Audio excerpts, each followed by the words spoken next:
Hello, hello, hello.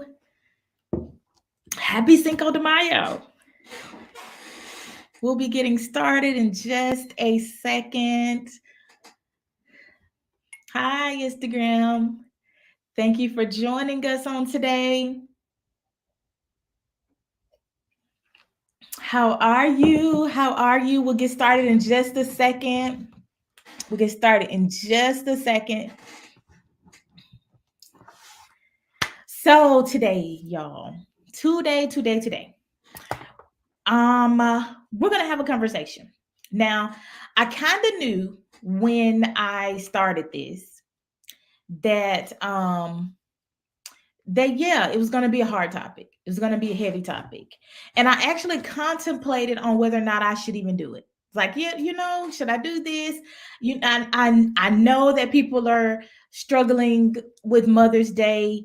Um, Particularly for those who may have lost moms, like I'm this will be my first day without um my mother being here. And so, or at least my adopted mom. I have my biological mom that I get to still celebrate, but my adopted mom was who raised me, it was my world. This is my first Mother's Day, not spending time with her, not saying Happy Mother's Day. And so it's going to be quite an adjustment. And I knew that if it was going to be hard for me, that it was going to be hard for other people. So I honestly, and this is just kind of a transparent moment. I know I don't have a long time. We'll get into talking about the topic. And if you're here, welcome. Let me know where you're from. We're so glad for you to be here. Please hit that share button. Share with someone who is going to need this, who needs this. I know people need this. I know they do. Um, so make sure you hit that share button. So yeah, it's my first Mother's Day with just adjusting to her not being here, and my goodness, I avoided it. I'm just gonna be honest. Like I avoided it. I didn't think about Mother's Day. I never looked up when Mother's Day was going to be. I just avoided it. I avoided it. I just the thought of, okay, well, you can't, like, what is that gonna look like now? Like what is Mother Day gonna look like now with such a big piece um of why you celebrate Mother's Day. Other than my children do a wonderful job. My husband does a wonderful job with celebrating me for Mother's Day. But what is that going to look like for me um, with her not being here? So I knew that it was going to be rough for me. And I knew that other people were dealing with grief and loss, and with their parents, or if you have a loss of a child. And so yesterday, not last night, yesterday, uh, I had to I had to deal with it. Like I had to sit with it for a minute, and like, okay, well, mom's not gonna be here, and I'm gonna be honest, like it hit me. And I part of my platform is to be transparent and to deal with those hard topics that people don't want to deal with, or they only deal with in the privacy of therapy. And let's be real, a lot of people don't go to therapy. And so a part of what I do is to really talk about those hard topics that no one really wants to talk about, especially not on a live. And so we talk about these things because I know that people are dealing with them, and I use my own life, as a platform of just being transparent, because we're real humans. We're real humans. We go through real life things, and we need to know, like, how can we deal with it? And it's something about seeing someone else walk through the process that you can just draw some strength at, you being able to walk through that process in your own life. And so I sat with it a little bit yesterday. I cried. I, mourned. It hurt. It still hurts. And it dawned on me, oh my goodness, Tip, you got to deal with this. Like you gotta deal with this with other, like you gotta walk this out with other people. And I changed my lives. I had literally scheduled some other topics to talk about for the next 2 days. And like I was convicted, like, nope, you got to deal with this. Like, you got to talk about it. You got to talk about what it's like for those who are not looking forward to Mother's Day. Because believe it or not, there's a lot of people not looking forward to Mother's Day, whether that be grief, or whether you don't have a relationship with your mom, or a close relationship with your mother that you wish you had, or that you can't have because they're just not they're not present. They're either not present, they haven't been present, they're unhealthy, they're toxic, they may be struggling with addiction, or they're dealing with their own personal struggles. And you have not traditionally had to, you may have had to fend for yourself growing up, and you don't know what it's like to even have that mother daughter relationship. So we got to deal with it, we got to talk about it. And so today we're talking about how to navigate Mother's Day when you do have a toxic parent. And I know that's kind of harsh. Like, to think about toxic mother, toxic, and your mom being toxic, like just the dichotomy, even talking about that, like it's like, oh, a mother being toxic? Like, that's, is that a real thing? Absolutely it is. And so we're going to talk about that a little bit today, in a hopefully in about 10 minutes, because I have a meeting that's coming up. So we'll talk about it. And as always, if I'm talking about something and and you feel like, hey, I really need some to go a little bit deeper into that and talk a little bit more about it and see what my next steps should be, then please, by all means, message me, set up a discovery call with me, and let's talk about it, and let's figure out what your next steps would be, whether that's a referral to a therapy office, whether that's how can we work together, or let's find some other resources that can help support you, as you walk through your healing journey. So, toxic. What is toxic?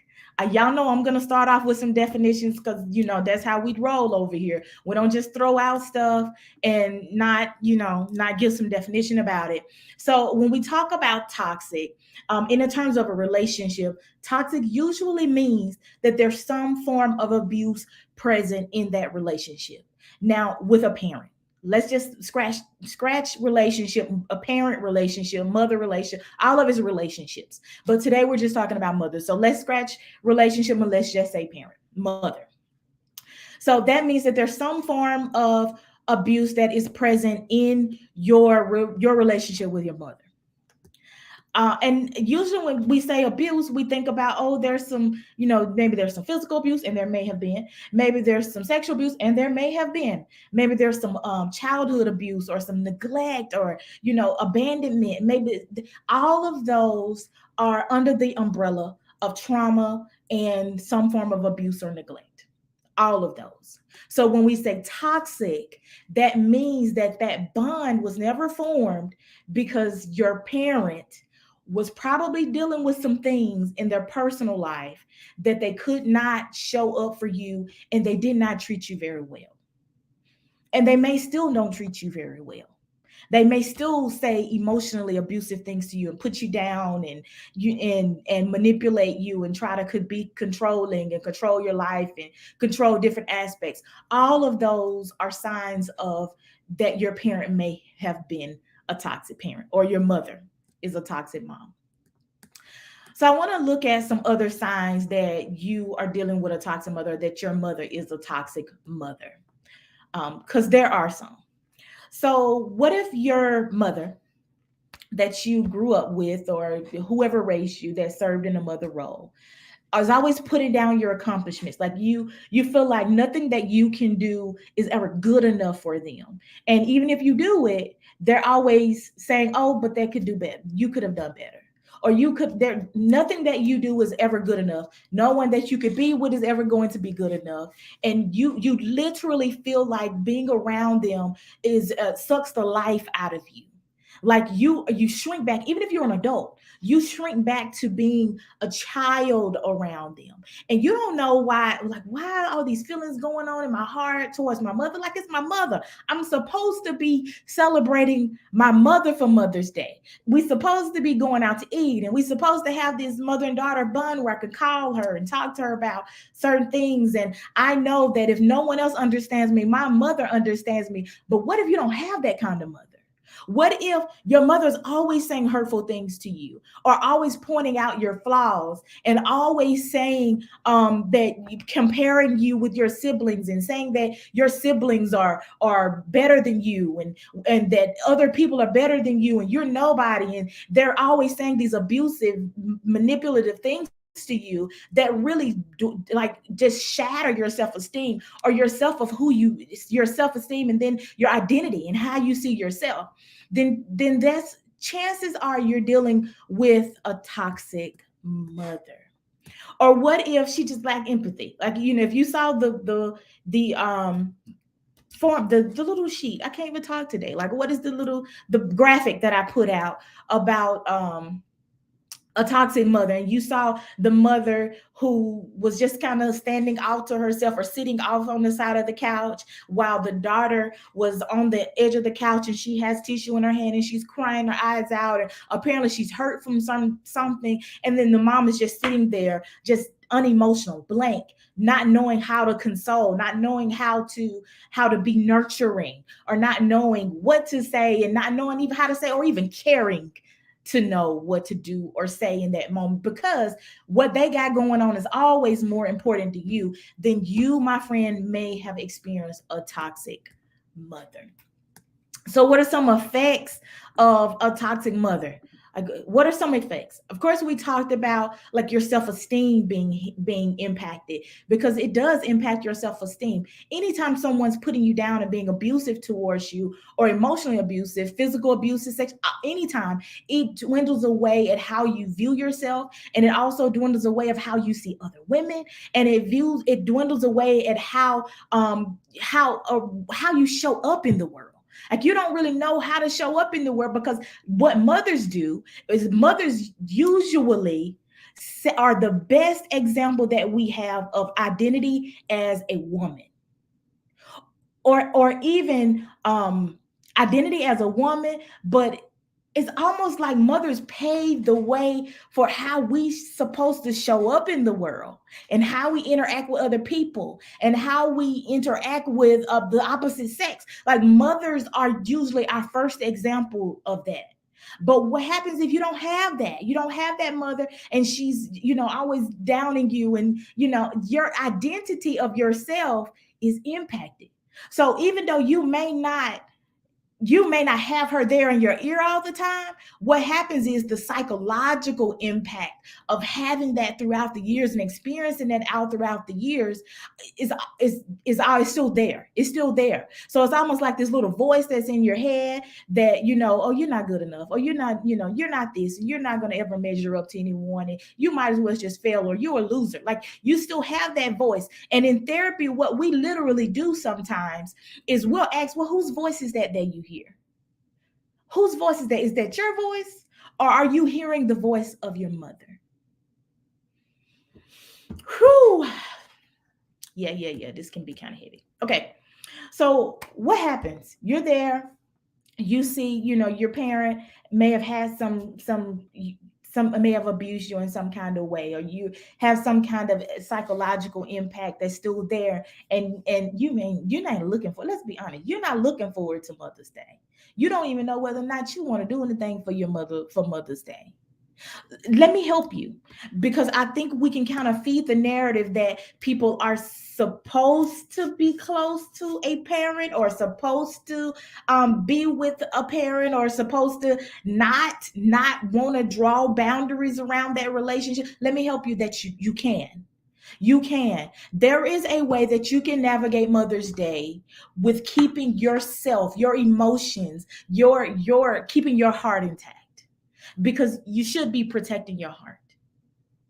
You do not have to be around someone who is abusive towards you. It does not matter if it's a parent, or if it's a boyfriend, or if it's a parent, or I don't know, your spouse. It does not matter. You do not have to be around someone who is abusive, repetitively abusive to you. You don't have to take your children around someone who's modeling that. You don't have to. What you can do is to choose to honor them in your own way. So I want to encourage you, and I know we're almost done here, and I definitely don't want to go over and take so much of your time in your day, your lunch break. But what you can do is really sit with, okay, well, what can I do? Like, emotionally, what can I do? If you know that there's a cycle, that the abuse is still going on, I want to encourage you to really set some firm boundaries around that relationship. Am I going to go around them? If I do go around them, how long am I going to stay? What is the distance that I'm going to put up between them? If they start talking negative, what am I going to do? Am I going to sit there and just ignore them and hopefully they get the message? Or am I going to say, hey, if you keep talking like that, then I'm going to leave? Hey, this is not what we're going to do with my children. You can't say that to my children. I want to encourage you to sit with yourself before Mother's Day and actually start drawing some firm boundaries around that relationship. You're not obligated to be there. You're not obligated to subjugate or to yeah, I think that's the word, to be subject to anyone's abuse. You're not object. You're not obligated to be subject to anyone's abuse. So draw some very firm boundaries around that. And if you just want to send a card or email or text to say happy Mother's Day and something, do that. Do that. But you don't have to go around and pretend. In fact, it's actually more damaging for you to go around them and just pretend and to continue to subject yourself to abuse. Sometimes people need to know boundaries, and usually when you're dealing with someone who has never been taught boundaries, or who are dealing with their own personal struggles, and who may not even be willing to look at the inside and see and evaluate themselves, and when you're dealing with people like that obviously are dealing with some hurt and their own trauma and rejection and maybe some grief and stuff that they have not processed through, sometimes they need you to teach them. They need you to teach them what it's like to walk in forgiveness. And yes, I said that, to walk in forgiveness, to walk in wholeness without allowing yourself to be subject to abuse.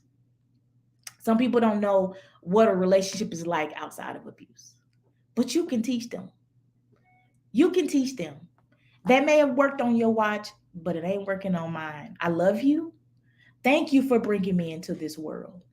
You could have chose a whole lot of options, but thank you for bringing me into this world. I honor you for that, but I'm not going to subject myself to being misused, abused, manipulated, controlled, or talked down on just for the sake of saying you're my mother. Y'all, I love you. I hope that this has helped. Please hit the share and share with someone who may need this. We'll be back tomorrow. We're going to talk about navigating Mother's Day through grief and loss. I'm going to try to hold it together. I'm not going to promise you that I'm going to hold it together, but we're going to get through it. We're going to get through this together. But we're going to talk about grief and loss, whether that's miscarriage, whether that's you losing a parent or you losing a child. I love you guys. Have a wonderful, wonderful day. Remember to grab that resource of 5 myths of difficult relationships. A parenting relationship can also be difficult. So that will help you be able to navigate. And it talks a little bit about setting boundaries. I love you so much. Y'all have a wonderful day. And thank you for tuning in with us as we tackle hard life topics with simple solutions. See you tomorrow. Bye.